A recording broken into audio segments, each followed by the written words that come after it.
మంచిర్యాల జిల్లా లక్షిట్పేట మున్సిపాలిటీలోని 14వ వార్డులో మంగళవారం ఉదయం కుక్కలు బీభత్సం సృష్టించాయి. వార్డులో నడుచుకుంటూ వెళ్తున్న ఇద్దరు విద్యార్థులు ఇద్దరు పెద్దవారిపై దాడి చేసి గాయపరిచాయి. దీంతో వారు మున్సిపల్ కార్యాలయానికి వెళ్లి కుక్కల బెడదను నివారించాలని కార్యాలయం ముందు స్థానికులు నిరసన తెలిపారు. గతంలో ఎన్నిసార్లు మున్సిపల్ అధికారులు ఫిర్యాదు చేసినప్పటికీ పట్టించుకోవడం లేదన్నారు. కుక్కల బెడద నుంచి కాపాడాలన్నారు.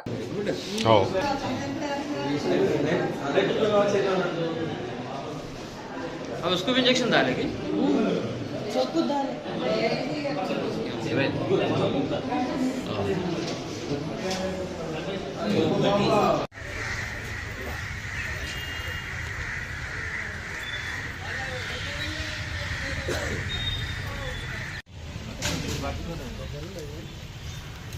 इमरान अने व्यक्ति पाप अड्डम పోయి ఆగినోని పరిస్థితి ఉండే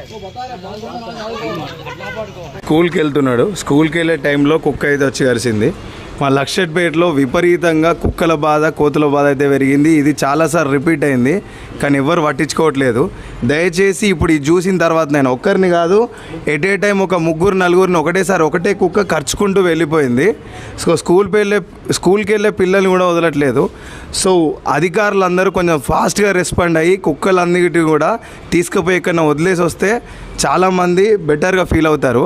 నైట్ టైము 8-9కు రోడ్లన్నీ ఖాళీ అయిపోయిన తర్వాత ఒకటే దగ్గర గుంపులుగా ఉంటున్నాయి.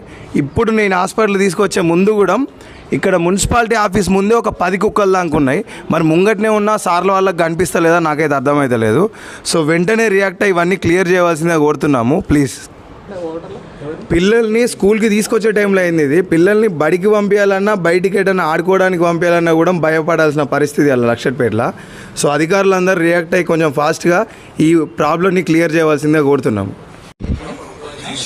ఇప్పుడు వాళ్ళను కరిచిన తర్వాత వాళ్ళు కింద పడిపోయిన్లు. మేమేమనలేదు, ఓకే వెళ్ళిపోతుందేమో పక్కకని నేను సైలెంట్గానే ఉన్నా. వెనక నుంచి వచ్చి మా పెద్ద పాపను కరిచిన తర్వాత నా దగ్గర టిఫిన్ బాక్సులు ఉండే, దాంతో కొట్టిన తర్వాత అది వదిలిపెట్టి పోయింది. అక్కడ ఉన్న అన్న వాళ్ళు వచ్చి ఆ కుక్కను కొట్టిండ్రు. ఆ కుక్క చనిపోయింది అక్కడే. పాపకు సివియర్గా అయింది, బ్యాక్ పట్టింది. ఆ కుక్కను అక్కడే చంపేసిండ్రు. ఇక మీదైనా ఎవరి పిల్లలకి ఇట్లా కాకుండా చూసుకుంటారని మేము అనుకుంటున్నాం.